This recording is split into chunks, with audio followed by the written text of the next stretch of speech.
Special cases लिखो ना, special cases लिखो, स्पेशल केसेस।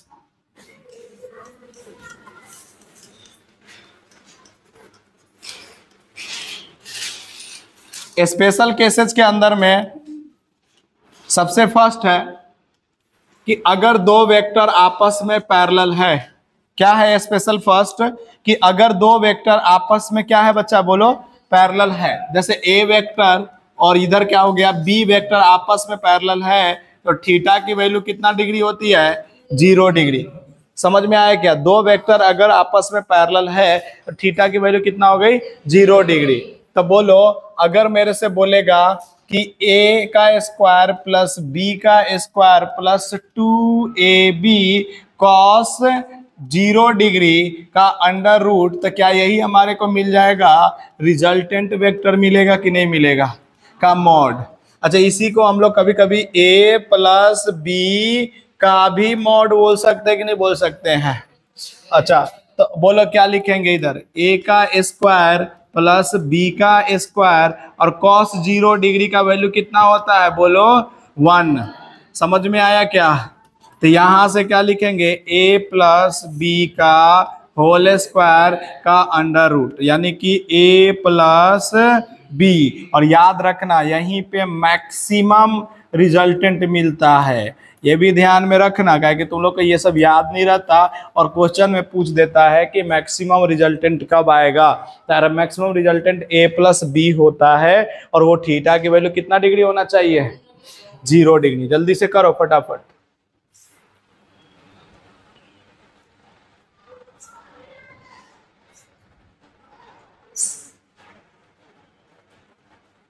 ठीक है, आगे क्या? आगे क्या? गुस्सा होने से कुछ नहीं होने वाला है। Case number 2। केस नंबर 2 क्या है? थीटा की वैल्यू 180 डिग्री। कितना डिग्री होना चाहिए? 180 डिग्री। ए वेक्टर इधर गया, समझने की कोशिश करो।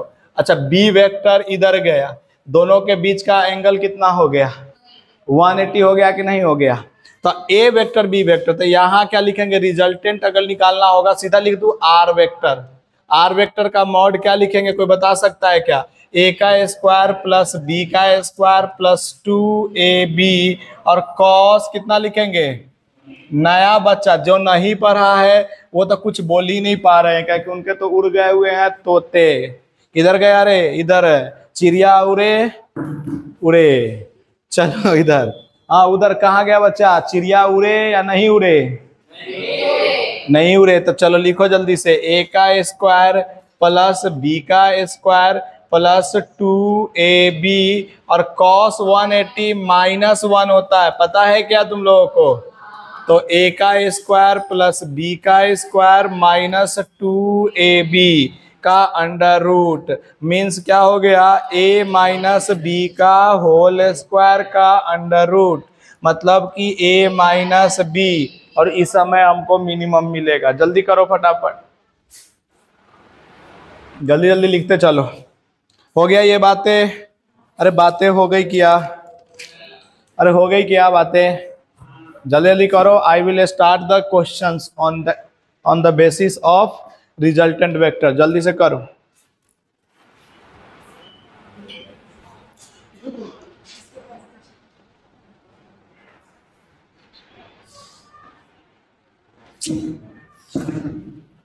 ठीक है? अरे बुक चाहिए? एलेन वाला, सॉरी नाम नहीं लेना था। फिजिक्स से क्यों नहीं चाहिए यार? तो कौन सी? जल्दी करो फटाफट। कोई बात नहीं, अब तो ले लिए नाम, बट कोई बात, एडिट कर देंगे। चलो आ जाओ, लिखो टू फोर्सेस। लिखो क्वेश्चन टू फोर्सेस। लिखो क्वेश्चन टू फोर्सेस। क्वेश्चन है, लिखो two forces. Two forces of magnitude. Two forces of magnitude. Question लिखो, two forces of magnitude 3 newton and 4 Newton.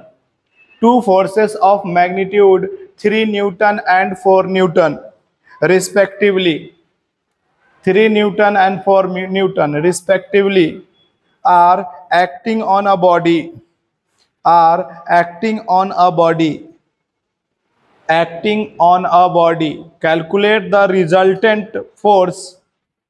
Calculate the resultant force if the angle between them is 0 degree first. Angle between them is 0 degree first. Resultant force if the angle between them is 0 degree, second 180 degree, and third 90 degree. 0 degree, 180 degree और third क्या हो गया 90 degree. जल्दी से करो फटाफट।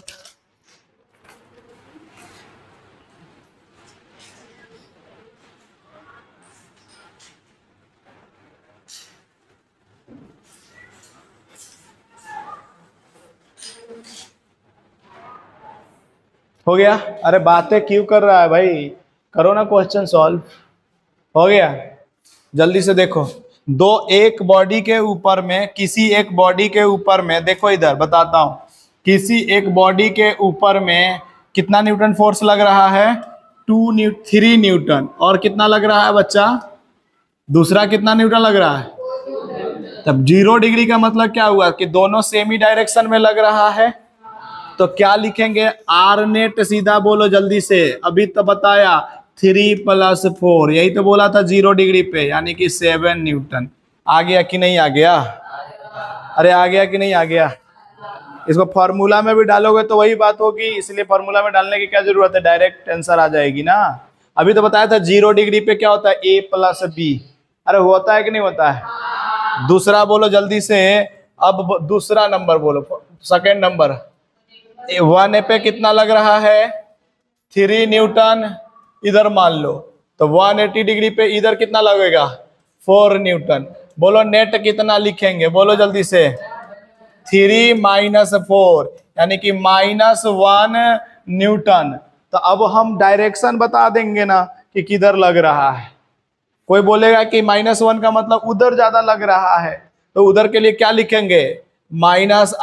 लेकिन किसी बंदे ने, तुम्हारे में से कोई बच्चे ने ऐसे भी तो बनाया होगा। देखो तो इधर क्या कर दिया होगा 4 न्यूटन और इधर क्या कर दिया होगा 3 न्यूटन। अब बोलो क्या नेट आएगा, 4 - 3 = 1 न्यूटन। अब डायरेक्शन किधर होगा, i में होगा। ये i-j अभी बता देंगे तो समझ में आएगा, लेकिन पर फिर भी आ रहा होगा थोड़ा बहुत समझ में। हो गया क्या, यहां तक हो गया क्या? हाँ, नेक्स्ट क्या है, third number option. Third number में क्या बोला बंदे ने कि उसी ऑब्जेक्ट के ऊपर में 3 न्यूटन लगाना है और क्या लगाना है 4 न्यूटन, लेकिन ऐसे लगाना है। अगर 4 न्यूटन ऐसे लग रहा है तो 3 न्यूटन किधर लगेगा, ऊपर। तभी तो दोनों के बीच में क्या आएगा बच्चा 90 डिग्री आएगा। नहीं आया समझ में क्या? तो रिजल्टेंट के लिए फॉर्मूला बताया था अभी, a² + b² + 2ab cos 90 degree put करेंगे इस बार। पता चला क्या तुम लोगों को? अच्छा, तो ये तो cos 90 पे तो 0 हो जाएगा। इसका मतलब क्या लिखेंगे, a² + b² का √, 3² + 4² का √। मतलब कितना न्यूटन आ गया, फटाफट कर दो, फटाफट करो। हो गया कि नहीं हो गया? जल्दी करो।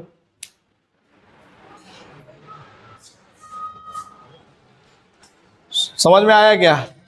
अब सोचो इसी के अंदर में क्या पूछा जा सकता है। अरे बातें नहीं, इसी के अंदर में क्या पूछा जा सकता है कि कितना एंगल पे है ये 5 न्यूटन जो लगा है, ये एंगल बताओ, ये अल्फा एंगल बताओ, पूछा जा सकता है ना। तो क्या tan अल्फा का फॉर्मूला बताए थे, क्या बताए थे tan b sin theta plus a + b cos theta, ये कल बताया था मैंने।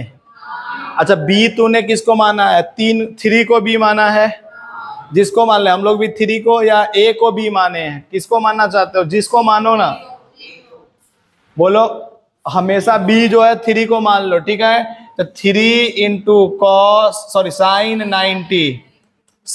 90 डिग्री। समझने की कोशिश करो, हो गया क्या? अच्छा नीचे बोलो 4 प्लस 3 इंटू कॉस 90 डिग्री। नहीं समझ में आया तो बोलो यहां से क्या हो जाएगा 3/4, ये तो 0 हो जाएगा। तो tan alpha is equal to 3/4, तो alpha is equal to tan inverse 3/4, 37 degree. और किसी बंदे ने अगर इसको b मान लिया और इसको a मान लिया तो 4/3 आंसर आएगा। अब देखो अक्सर ये पहले लिख लो फिर समझाता हूं। अरे लिख लो फिर समझाता हूं। देखो इधर अगर हम ये सब तो हो गया था ना, इधर का तो हो गया था ना। देखो इधर अगर किसी ने बोला ना अगर 90 डिग्री बन रहा है कहीं पे भी सुन लो पहले ना, लिख लेना। कहीं पे भी देखो ये दोनों के बीच में कितना डिग्री बन रहा है 90। जब 90 डिग्री बन रहा है ना और बातें कर लेते हो tan alpha is equal to सीधा लिख दो 3/4 पर, मतलब y का कंपोनेंट ऊपर लिखो, y कंपोनेंट, ठीक है ना। और नीचे का लिखोगे x का। नहीं आया समझ में क्या? x ही है, वो बोल तो दिया है x कंपोनेंट और y कंपोनेंट। लेकिन क्या है कि नॉलेज हम बोल के निकल जाते हैं बच्चों को, लेकिन क्या होता है ना फर्स्ट टाइम सुनते हैं तो उनको नहीं समझ में आता है। तो इसलिए सुनने की कोशिश करें, नहीं तो कान से खून निकलेगा अगर नहीं सुनेंगे तो बाद में। लेकिन अगर किसी बंदे ने ऐसे बोलता, समझना इसी क्वेश्चन को मैं समझा रहा हूं। इधर देखो अगर किसी बंदे ने इसको 4 न्यूटन बोला और इसको 3 न्यूटन बोला और तुमसे बोला कि नहीं सर अब हम अल्फा तो इसको मानेंगे, तुम क्या कर लोगे मुझे? तो हम बोलेंगे ठीक है। जब अल्फा जैसे ही मान लिए ना तो हमारे को एक ही चीज रटा हुआ है कि थीटा को क्या पसंद है? बेस। तो इसका मतलब अब ये बेस बन गया है। तो इसका मतलब परपेंडिकुलर 4/3। दोनों में अंतर समझ में आया कि नहीं? इसमें अब ऊपर हो गया x वाला, नीचे हो गया y वाला। तो वो देखेंगे कि एंगल कौन सा लेना है। अगर y के साथ अगर लेना है तो फिर x ऊपर और y नीचे, लेकिन अगर x के साथ लेना है एंगल तो y ऊपर और x नीचे। ये बहुत बार आएगा एग्जामों में क्वेश्चन है, इसलिए इसको सही से ध्यान में रखना। बात समझ में आया क्या? नेक्स्ट क्वेश्चन लिखो, 2 वेक्टर हैविंग इक्वल मैग्नीट्यूड। जल्दी जल्दी लिखो फटाफट, ये सब क्वेश्चन नहीं आया उधर तो इसलिए लिखना पड़ेगा।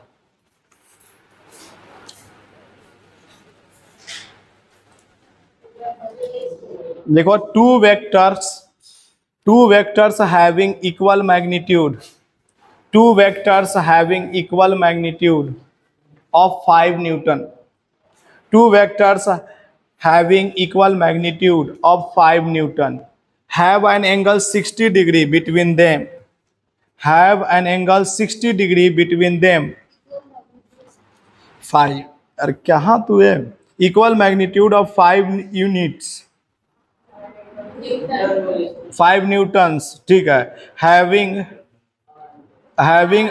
have an angle 60 degree between them, find the magnitude of their resultant vector, find the magnitude of their resultant vector and its angle from one of the vector, and its angle from one of the vector, its angle from one of the vectors। बताओ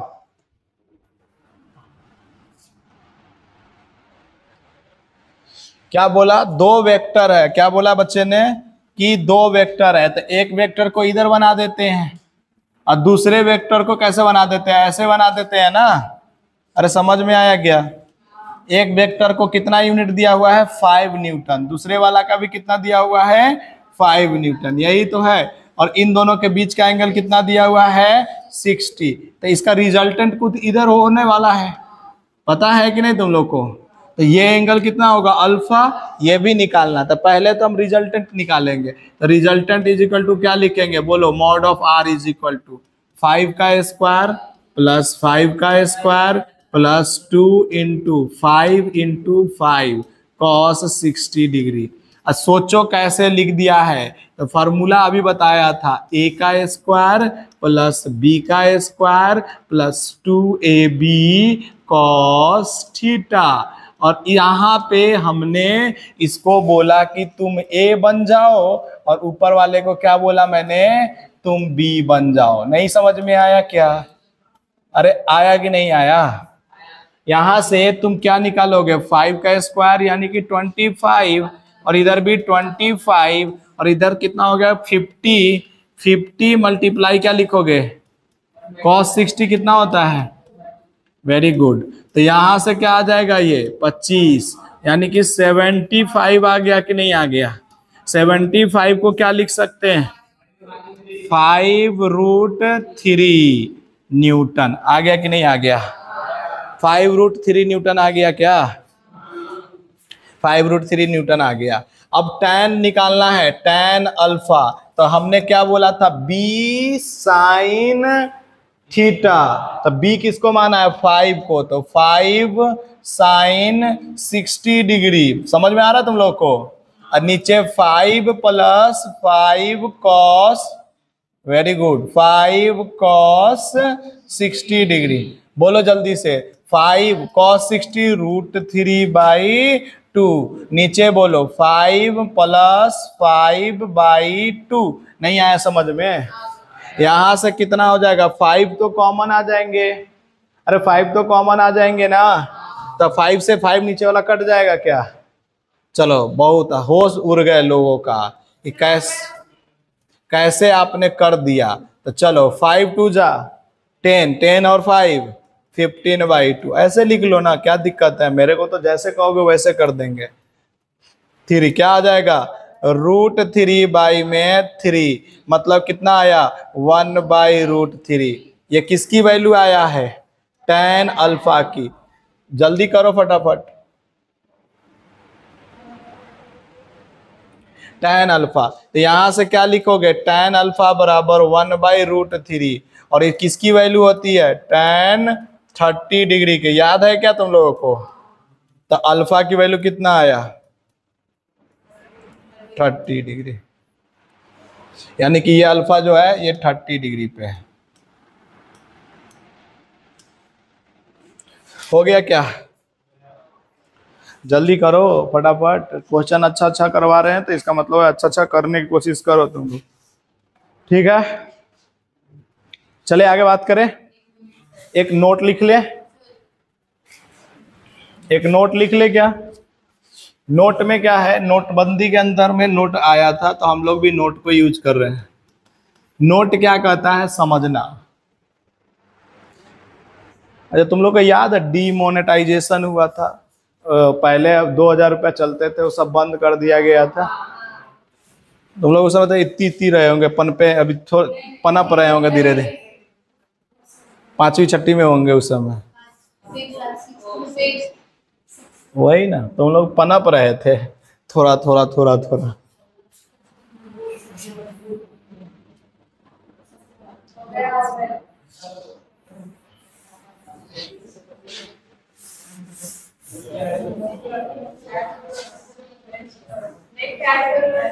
हाँ हाँ, note लिख दिए है ना। Note देखो, note के अंदर में फर्स्ट नोट लिखो। देखो, समझने की कोशिश करो। आई नो, अरे पीछे क्या कर रहे हो भाई? मिटा दिए तो खुद से भी तो कर सकते ना, समझ कर करके।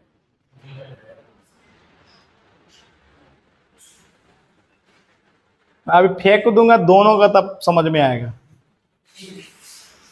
मिटा दिया तो खुद से भी तो दिमाग लगा सकते हैं ना। cos 60 डिग्री कितना होता है, ये सब लगा सकते हैं कि नहीं लगा सकते हैं? चलो इधर देखो, नोट। नोट बहुत इंपॉर्टेंट है, पहले बता रहा हूं। इधर देखो ना रे, नोट क्या है से देखो। अगर इफ लिखना, इफ पहले लिख लो। If both vector having same magnitude,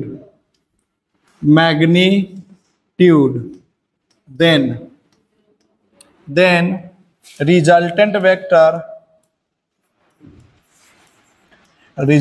vector r का mod is equal to 2 into कोई एक वेक्टर का नाम, कोई एक वेक्टर लिख देंगे, दोनों तो बराबर ही है, तब मैं मान लेता हूं एफ फोर्स लग रहा था एफ, और दोनों के बीच का एंगल में से आधा कर देंगे θ/2। ये बहुत बार काम आएगा।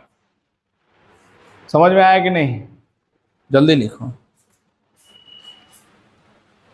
क्वेश्चन देते तब तुमको समझ में आएगा। ठीक है, जैसे मैंने बोला देखो एक वेक्टर जो है ये 5 न्यूटन का है, अभी जो ये थे ना उसी को बस मैं करा रहा हूं। ये दूसरा वेक्टर जो है, रुक जाओ देखो इधर, दूसरा वेक्टर जो है ये भी 5 न्यूटन का है और इसके बीच का एंगल कितना डिग्री है? 60 डिग्री। समझने की कोशिश नहीं कर रहे हो ना, दिक्कत ये हो रही है। तो समझने की कोशिश कर रहे हो तो देखो इधर दोनों वेक्टर क्या इक्वल मैग्नीट्यूड में है, दोनों 5-5 है, तो नेट जो लिखेंगे वो क्या लिखेंगे? 2 इंटू एक कोई एक का वैल्यू यानी 5 कॉस, अब बोलो कितना? 60 डिग्री बाई में 2 लिख देंगे कि नहीं लिख देंगे? तो बोलो कितना आ गया? 10 इंटू कॉस 30 डिग्री। लिख सकते हैं कि नहीं लिख सकते हैं? सारे बोल तो देखो, समझ में कम आ रहा है फिर भी बोल सकते हैं ना। कॉस 30 डिग्री कितना होता है? √3/2। तो क्या आया रिजल्टेंट? क्या पहले भी यही आया था? तो क्या हमेशा वही यूज करें या शॉर्ट ट्रिक यूज करेंगे? जल्दी लिखो,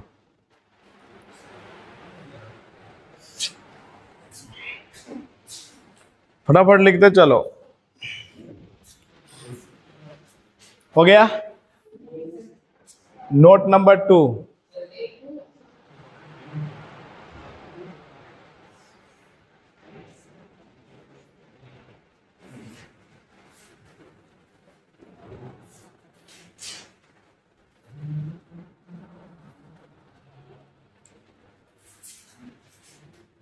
चले।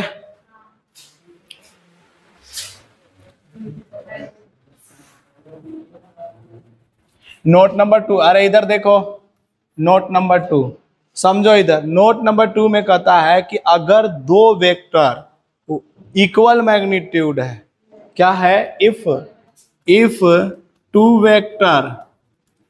वेक्टर्स हैविंग इक्वल मैग्नीट्यूड, अब ये सब निकालोगे भी ना, लॉन्ग टर्म से भी निकालोगे तो आ जाएगा आंसर, लेकिन जब हमको पता है कि ऐसा होगा तो क्यों मेहनत करेंगे ज्यादा।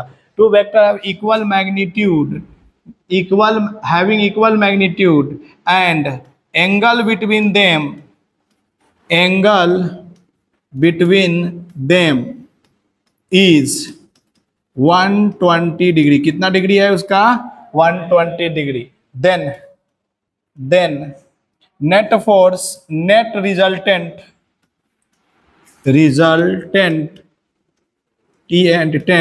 either of any one।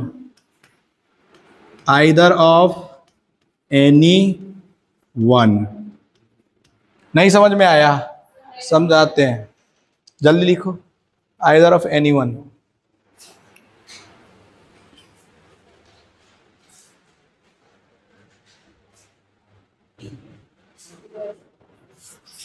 जल्दी जल्दी करो फटाफट।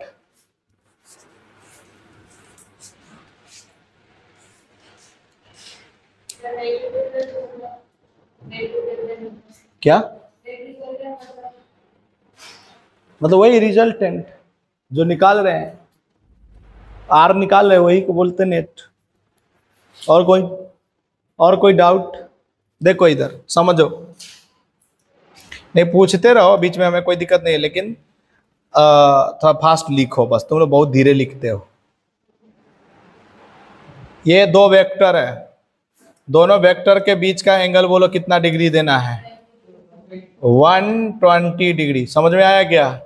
ये अगर 5 न्यूटन है और ये भी अगर 5 न्यूटन है तो इसका रिजल्टेंट बीचों बीच जाएगा और वो भी कितना आएगा 5 न्यूटन, और यह 60 डिग्री हो जाएगा इधर से 120 पे। बहुत बार काम आएगा ये सब, जल्दी कर लो, बना लो। समझ में आया क्या? अब ये फार्मूला में भी डालोगे ना, वो कौन था formula, A square plus B square plus 2ab cos theta का अंडर रूट, तो भी वही आएगा आंसर। तो डायरेक्ट ही याद रख लेना, ये वेक्टर है तो इधर से ऐसे लगा देना। लिखो नेक्स्ट क्वेश्चन। समझ में आया ना? चीजें समझ में आ रहा है क्या तुम लोग को? नेक्स्ट लिखो तो देखते कौन करता है।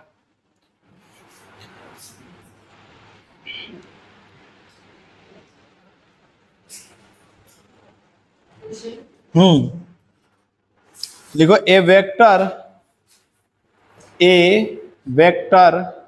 Capital A and B, A vector और उसके बाद में capital A vector and B vector, they vector make an angle 20 degree, make an angle 20 degree and 110 degree, ठीक है ना, 110 डिग्री रिस्पेक्टिवली 110 110 नहीं लिख पाएगा क्या? बगल में भी तो है, उधर से देख नहीं सकते। A vector A and B makes an angle 20 degree and 110 degree respectively with the X axis, with the x-axis, the magnitude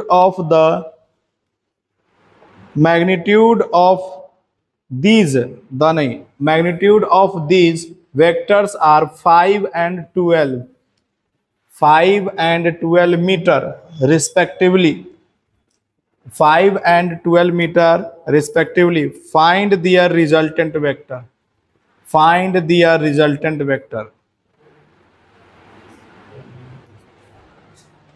अच्छा क्वेश्चन है, सॉल्व करो।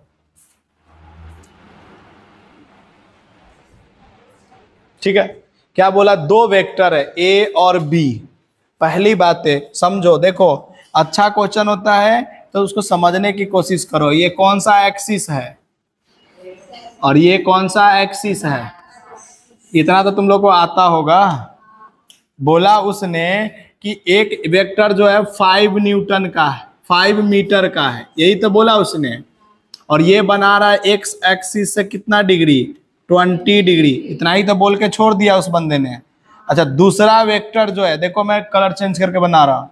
दूसरा वेक्टर जो है वो है 110 डिग्री, यानी कि कुछ इधर होगा, क्या कि 90 प्लस समथिंग होगा, यही तो होगा 110 डिग्री। और इसकी वैल्यू कितना दे रखा है, 12 मीटर। यही तो दिया उसने, अरे यही तो दिया उसने ना। अरे दिया क्या? अब बोलो। तो बोला रिजल्टेंट क्या होगा। पहली बात है समझने की कोशिश करो, ये एंगल कितना होगा इन दोनों के। हमको तो दो वेक्टर से मतलब है एंगल, हमको एक्स एक्सिस से कोई मतलब है क्या? अरे हमको एक्स एक्सिस से मतलब तो रही है, दोनों वेक्टर के बीच का एंगल से मतलब है। तो ये कितना डिग्री आ रहा है, तो 90 डिग्री। तो बस बैठा दो, 5 का स्क्वायर प्लस 12 का square plus 2 into 5 into 12 into cos 90 degree का अंडर रूट। यही तो रिजल्टेंट आएगा। बात समझ में आ रहा है कि नहीं आ रहा तुम लोग को? तो ये तो 0 हो गया, कॉस 90 0, तो यानी कि इसकी वैल्यू कितना आ गई, 13। रिजल्टेंट आ गया कि नहीं आ गया? लेकिन उसने और भी कुछ पूछा उसमें, फाइंड द रिजल्टेंट वेक्टर, तो 13 आ गया। समझ में आया कि नहीं? अब पूछ रहा है tan अल्फा बताओ। tan अल्फा भी निकालना है, पहले इतना कर लो फिर समझाते हैं। ये हो गया क्या?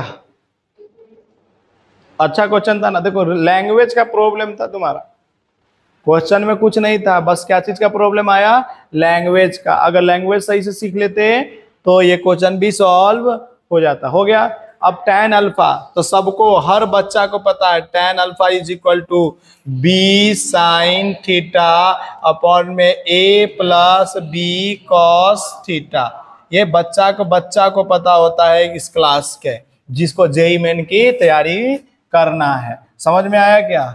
जिसको जेईई मेन की तैयारी नहीं करना है उन बच्चे को ये सब चीजें पता नहीं रहता है, उनके साथ क्या हो जाता है, थोड़ा सा मोए मोए। इधर आओ, अब बी मान लो इसको, जिसको मानना है मान लो, देखो बैठ करके कुछ कुछ करते रहो, और ए मान लो इसको। समझ में आया कि नहीं आया? तो बोलो बी के जगह पे क्या लिखेंगे, 12 इंटू, बोलो जल्दी से, साइन 90 डिग्री लिखेंगे क्या? अच्छा नीचे बोलो 3 प्लस नहीं 5 प्लस 12 इंटू कॉस 90, बोलो तो साइन 91 तो ऊपर 12 हो गया, नीचे कॉस 90 0, तो नीचे क्या हो गया 5। ये क्या आया, tan अल्फा, तो अल्फा इज इक्वल टू क्या लिखेंगे, tan इनवर्स 12/5। नहीं आया समझ में? लेकिन क्या यहां से क्वेश्चन सॉल्व हो गया क्या? हो गया, कुछ हद तक हुआ, लेकिन अभी पूरा नहीं हुआ है। ये कहीं पे इधर होगा रिजल्टेंट जो आया है 13 न्यूटन, और इसके बीच का एंगल अल्फा जो आया है वो आया है tan इनवर्स 12/5। यही तो आया है, अरे आया ना ये। लेकिन अब बताओ उसने क्या कहेगा, क्या कि एक्स एक्सिस से रिजल्टेंट कितना डिस्टेंस पे है। लिखो क्वेश्चन लिखो, what is the angle with X axis with resultant, किसी के अंदर में what is the angle with, पहले इसको लिख लो, what is the angle with X axis with resultant. हो गया? और इसको थोड़ा सा बना लो कॉपी में, जो ऊपर बनाया है ना हमने वो बना लो थोड़ा सा, तब तुमको दिखेगा रिजल्टेंट। ये क्या, यही तो रिजल्टेंट है अपना। अरे ये तो वाई एक्सिस है और ये तो एक्स एक्सिस है, तो रिजल्टेंट तो वो आया, सीधा सीधा थोड़ा ही आएगा, कहीं बीच में आ जाएगा ना। अब बोलो तो एक्स एक्सिस से ये रिजल्टेंट कितना एंगल पे है, सोच के बताओ। तो सर अल्फा अब प्लस में 20 डिग्री। हो गया, खत्म, आंसर आ गया। अल्फा कितना है, tan इनवर्स, और इधर कितना 12/5 अब प्लस में 20 डिग्री।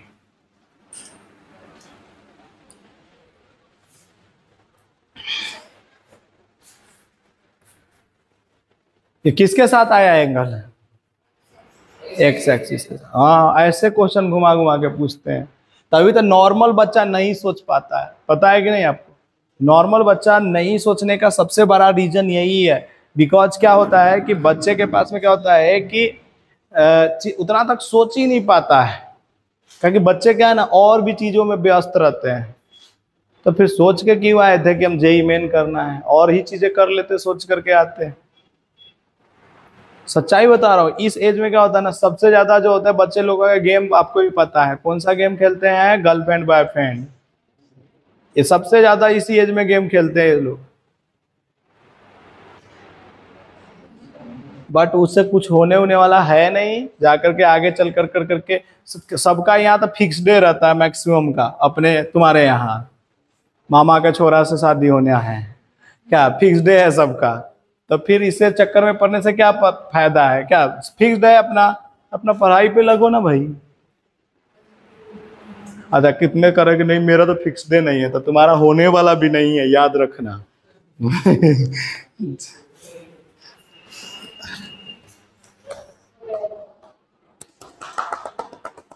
ये पैरेललोग्राम इसे छोड़ दो, लिखो टू फोर्सेस ईच, ये भी हो जाएगा। लिखो नहीं, लिखो इंपॉर्टेंट पॉइंट, छोड़ दो इसको। देखो इंपॉर्टेंट पॉइंट, बहुत सारे क्वेश्चन है कॉपी में, लेकिन अब छोड़ दो उसको, अपना करते रहना। अरे 2-3 क्वेश्चन करा दिए ना, अच्छे अच्छे क्वेश्चन जो थे करा दिए हैं, 2-4 क्वेश्चन अब करोगे, डीपीपी सॉल्व करोगे, हो जाएगा ना। डीपीपी इसमें चलेगा, यूनिट एंड डायमेंशन और वेक्टर का सबका डीपीपी मिला हुआ है ना, तो सब हम करेंगे। लिखिएगा इंपॉर्टेंट पॉइंट में फर्स्ट लिखिएगा, vector addition is commutative. Vector addition is commutative, जहां जगह मिला वहां पे ऐड कर लीजिए। Vector addition is commutative, vector addition is commutative. Commutative, COMMUTATIVE, commutative मतलब किसी बंदे ने कल होकर के बोला a प्लस बी, तो तुम बोलोगे क्या b प्लस a, ये भी सही है। a प्लस बी किसी बंदे ने बोला और कल कोई कहेगा कि b प्लस a लिखो, तो वो भी क्या है, सही है। जल्दी लिखो। नेक्स्ट लिखो vector addition is associative. Next लिखो vector addition is associative. Next है वेक्टर एडिशन इज एसोसिएटिव। किसी बंदे ने बोलू क्या, वेक्टर एडिशन इज एसोसिएटिव। किसी बंदे ने कल होकर करके बोला वेक्टर ए अब प्लस में इधर लिख दिया बी प्लस सी, और कल होकर के उसका मूड चेंज हो गया और उसने ऐसे लिख दिया, तो ये भी सही है।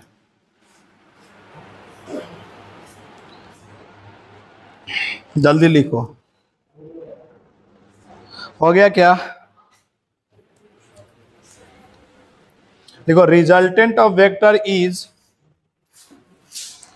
नेक्स्ट पॉइंट है resultant of vector is, resultant of vectors is never zero. Resultants of vector is never zero if their magnitude are unequal. Resultants of vector is never zero if their magnitudes are unequal.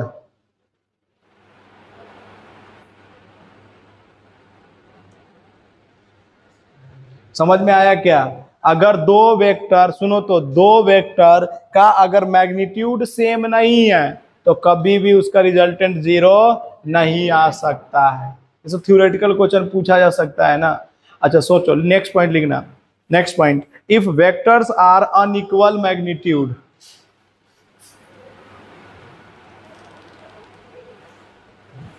If vectors are unequal magnitude, unequal magnitude, then minimum 3 coplanar vectors, then minimum 3 coplanar vectors, then minimum 3 coplanar vectors are required for zero resultant, are required for zero resultant। बात समझ में आया क्या? are required for zero resultant।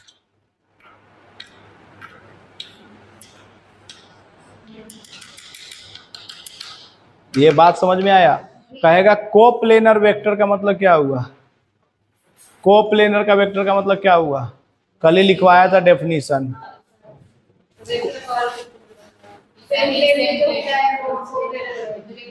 Minimum 3 vector चाहिए, unequal 3 vector चाहिए, same plane वाला 3 vector minimum चाहिए, तभी जाकर करके वो जीरो होगा। 2 पे तो कभी जीरो हो ही नहीं सकता, अभी तो लिखवाया था पहला नोट। लेकिन अगर तुमको जीरो बनाना ही है तो 3 का रिक्वायरमेंट होगा। क्या है 3 क्या नहीं हो सकते? एक ही प्लेन में कितने भी हो सकते हैं। एक कैसे, एक वेक्टर इधर लगा दिया सेमी प्लेन में, सेमी प्लेन में एक वेक्टर इधर लगा दिया, एक वेक्टर नीचे लगा दिया। वो नोट का मतलब सही से पढ़ना होता है, उसका मतलब कुछ और भी निकल रहा है जो हमने कल लिखवाया था डेफिनेशन। तो वो 2 वेक्टर्स है, लेकिन 3 भी हो सकते हैं ना, 4 भी हो सकते हैं ना। चलो नेक्स्ट करते हैं। करें और भी क्या? सब्ट्रैक्शन ये सब लिखवा दिए थे क्या? Subtraction of the vector, tan alpha लिखवाए थे क्या? सब्ट्रैक्शन ऑफ वेक्टर में देखना तो नीचे माइनस हो जाता है। नहीं लिखवाया था तो लिख लेना। देखो ऐसे लिखवाया था, a माइनस बी वेक्टर का mod is equal to R is equal to A square plus B square minus 2ab cos theta. लिखवाया था नहीं क्या? इसका लिखो tan अल्फा, इसी के अंदर में लिख लेना tan alpha b sin theta बटे में a minus B cos theta. लिखवा दिए थे क्या? नहीं लिखवा तो लिख लो ना फटाफट। अरे वहीं पे लिखो ना, अलग काहे लिख रहे हो? वहां पे सब्ट्रैक्शन वाले में खोजो कहाँ पे है, वहां पे ऐड करो जाकर करके।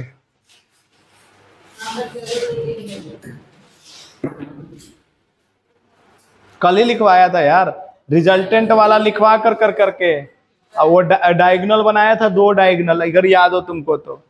A1 और A2 बना, A प्लस बी का मॉड, और दूसरा लिखा था A माइनस बी का मॉड। हमको जहां तक याद है दोनों का इक्वल कर करके बोला था, या तो स्क्वायर हो सकता है या तो रेक्टेंगल हो सकता है। वहां पे ये है, तो वहीं पे जाके ऐड करने का कोशिश करो। अपना लिखा हुआ ही नहीं मिलता लोगों को। कहाँ लिखे हैं पता नहीं चल रहा। क्या रे, लिख लो लिख लो लिख लो लिख लो।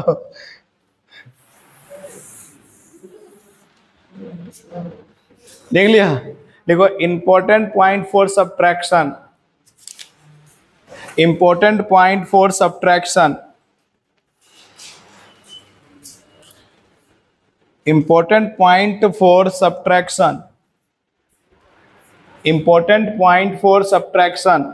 Vector subtraction does not follow commutative law, vector subtraction does not follow commutative law, vector subtraction does not follow commutative law, vector subtraction does not follow commutative law. किसी बंदे ने कल होकर बोला a minus B not equal to क्या लिखेंगे, b minus ए, क्योंकि एक नेगेटिव बन जाएगा ना, इसलिए जल्दी करो। तो वेक्टर सब्ट्रैक्शन कभी भी कम्यूटेटिव लॉ नहीं फॉलो करता। नेक्स्ट पॉइंट लिखो, vector subtraction does not follow, vector subtraction does not follow associative law, vector subtraction does not follow associative law. कल होके किसी बंदे ने ऐसे बोला a माइनस बी और ब्रैकेट लगा दिया और माइनस सी, तो क्या किसी बंदे ने कल होकर के ऐसे बोला a माइनस बी और इधर फिर बोला माइनस सी, तो क्या ये सेम, ऑर्डर चेंज नहीं होता है रे कभी भी। रुको, a vector minus B vector minus C vector और इन दोनों में लगा दो, ऑर्डर चेंज नहीं होता है, ऑर्डर चेंज कर दे गड़बड़ हो जाएगा। हो गया ना, देखो फटाफट।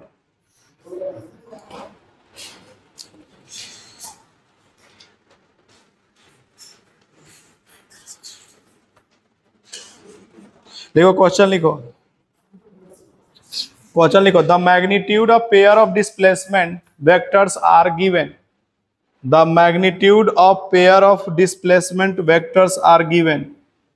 क्वेश्चन है the magnitude of pairs of displacement vector are given, displacement vector are given, which pairs of displacement vector cannot be, which pair of displacement vectors cannot be added to give a resultant vector of magnitude 13 centimeter, of magnitude 13 centimeter। लिख लिया क्या कि फिर से एक बार बोलूं? Option number A है 4 centimetre और 16 सेंटीमीटर, ऑप्शन नंबर बी है 20 सेंटीमीटर और कॉमा में 7 सेंटीमीटर, ऑप्शन नंबर सी है 1 सेंटीमीटर और कॉमा में 15 सेंटीमीटर, ऑप्शन नंबर डी है 6 सेंटीमीटर और कॉमा में 8 सेंटीमीटर। जल्दी से करो इसका। कहता है कि इसमें से कौन से पेयर है जिससे 13 सेंटीमीटर का रिजल्टेंट नहीं आ सकता है। सोचो, तब मैंने बोला सर कि 2 वेक्टर का इसका आ सकता है कि नहीं आ सकता, सोच के बताओ। करो करो पहले करो फिर बताना। क्या, क्यों?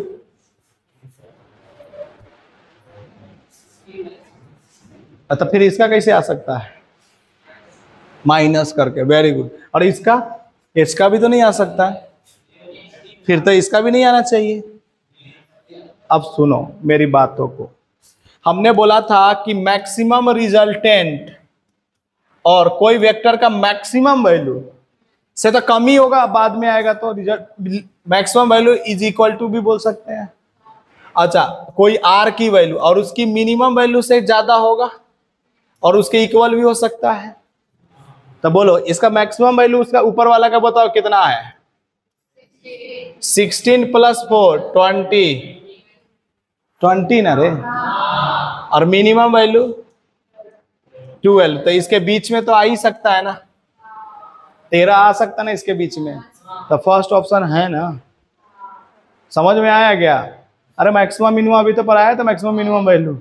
सोचो दूसरे वाले के लिए बनाओ जल्दी से, कितना हो जाएगा? 27 और उसके कहां से कहां तक है? इधर कितना तेरे पास में? 13। इसका भी आ सकता है। ये समझ में आ रहा क्या बताना चाह रहा हूं?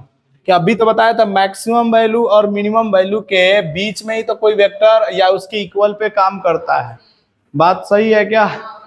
अब सोचो थर्ड नंबर वाला पे, तो मैक्सिमम वैल्यू कितना आ रहा है? 17 और मिनिमम वैल्यू कितना आ रहा है इसका?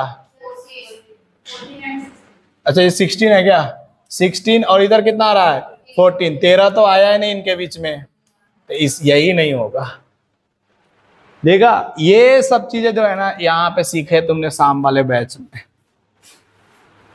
जल्दी करो, बाकी इसका भी हो जाएगा। देखो ना, इसका मैक्सिमम कितना हो जाएगा? 14 और मिनिमम कितना हो जाएगा इसका? बोलो 2। तो इनके बीच में है ना 13। तो समझ में आया ना कि क्यों पॉसिबल नहीं है? इसका जवाब समझ में आता तुम लोगों को। चले आगे बात करें।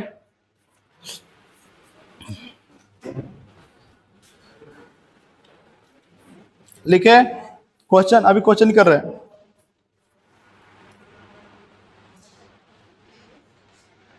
करे क्या? बातें करने में व्यस्त हो जाते हो। आई कैप जे कैप हमने पढ़ा दिया है क्या तुम लोगों को? नहीं करवाया ना? पहले इतना कर लो, इसके बाद कराएंगे। कितने टाइम हो गए? बहुत टाइम हो गया ना।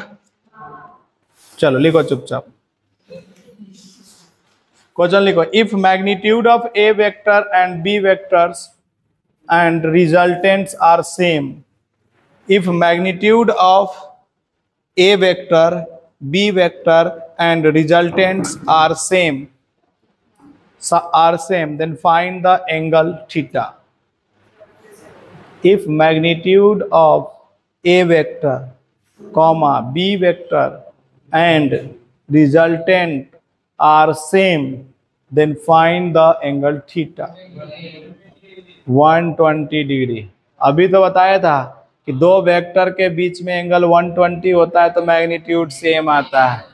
तो तीसरा भी मैग्नीट्यूड, तीसरे के लिए भी कितना 120 होगा, तभी तो मतलब एक लाइन में आंसर हो गया। लेकिन किसी बंदे ने बोला नहीं प्रूफ करके दिखाओ, तो कैसे करेंगे? देखो, ए वेक्टर का mod is equal to B vector का mod is equal to R vector का मॉड, तीनों का mod is equal to X मान लेते हैं। अरे मान सकते हैं ना? अरे हमने शॉर्ट ट्रिक पहले बता दिया है, क्वेश्चन अभी आया, मैं क्या कर सकता हूं? तो आर इज इक्वल टू क्या लिखेंगे? ए का स्क्वायर प्लस बी का square plus 2ab cos theta. समझ में आया क्या? देखो आर की वैल्यू कितना है? एक्स। इधर भी बोलो अंदर में एक्स का स्क्वायर प्लस में एक्स का स्क्वायर प्लस में 2 इंटू एक्स इंटू में क्या लिखेंगे इधर? Cos theta. बोलो जल्दी से, x is equal to under root में इधर क्या लिखेंगे? x प्लस एक्स कितना हो जाएगा? 2x स्क्वायर और प्लस में 2x स्क्वायर कॉस थीटा। इधर देखो x is equal to 2x square common ले लो तो क्या आएगा इधर? बोलो 2x स्क्वायर कॉमन, तो 1 प्लस कॉस थीटा। याद है क्या? कल लास्ट क्लास में हमने एक क्वेश्चन कराया था जिसके अंदर में बोला था कि 1 प्लस कॉस थीटा की वैल्यू जो होती है वो 2 कॉस स्क्वायर थीटा बाई 2 होती है। ये बेसिक मैथ पढ़ाया था संडे को, उसमें हमने ये बताया था फार्मूला। और जिसको बेसिक मैथ नहीं आता है वो अपना कहीं से जुगाड़ कर करके वीडियो देख लेना। 2x, अपना ही मेरा ही वीडियो देख लेना। 2 cos स्क्वायर थीटा बाई 2 लिख दूं क्या उसकी वैल्यू?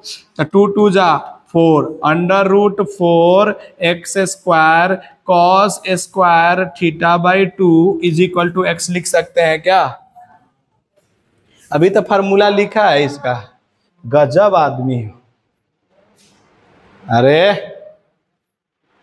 हाँ, इधर देखो, स्क्वायर रूट से 4 निकलेगा तो कितना होगा? इतना भी नहीं आ रहे हैं। x निकलेगा, x स्क्वायर निकलेगा तो, और cos स्क्वायर निकलेगा तो theta by 2 is equal to x। Cut गया, इधर बचा 1, इधर बचा 2 cos थीटा बाई 2। कहीं गड़बड़ हुआ है क्या? सही चल रहा है क्या? तो बोलो 1/2 इज इक्वल टू क्या लिखेंगे? cos theta by 2। सही चल रहे हैं लग रहा है। cos थीटा 60 डिग्री पे, cos 60 degree is equal to cos theta by 2। तो 60 degree is equal to theta by 2 लिख सकते हैं कि नहीं लिख सकते? ये तो गया और ये तो गया। अरे गया ना, COS और इधर भी COS। तो थीटा इज इक्वल टू कितना आया? वाह, 120 को 180 बोलते हैं। Okay sorry.